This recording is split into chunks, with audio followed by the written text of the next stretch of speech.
Hello, I'm Joe Rimmelsbach in the Department of Plant Pathology at Ohio State University, and I primarily work on diseases of turfgrass. Today I want to talk a little bit about a common disease called rust. This disease oftentimes occurs more in late summer or in the fall period, although it can be seen in other times of the year. The main cause of the disease is a fungus. It's in the genus Puccinia. There's many different species. We don't worry too much about that. You may hear it called leaf rust, stem rust. There's different types, but they're all very similar from our discussion here.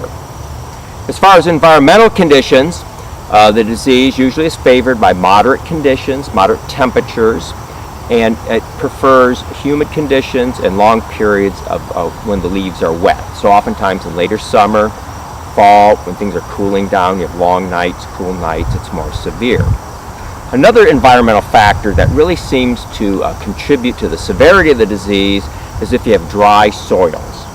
And again, oftentimes in the fall, we have drier periods. The grass is slowing down in its growth, and because of that, as the disease infects leaf blades, it can continue to spread, cause more damage to leaf tissue, and without the growth of new tissue, new leaves, to replace those, it can be quite severe.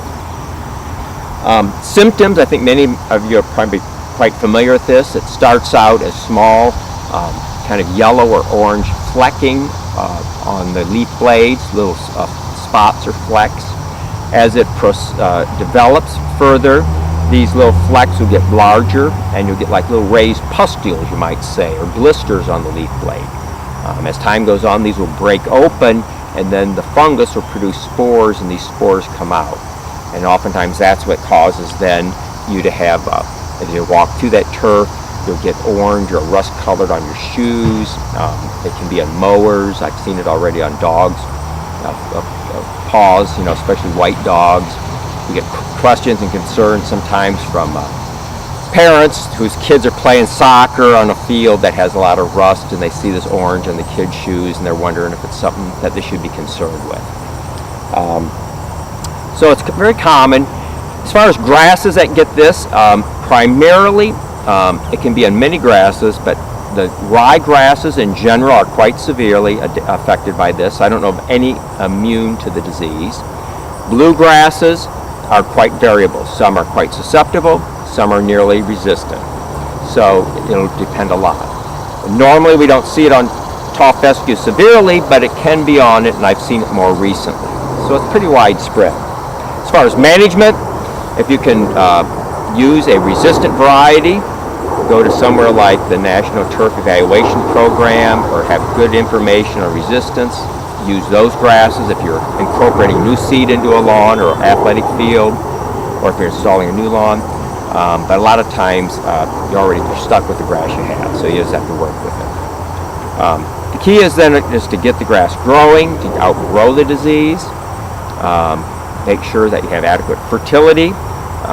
Oftentimes you guys are very good at that, but if it's dry and the grass isn't growing, you aren't going to outgrow the disease very well.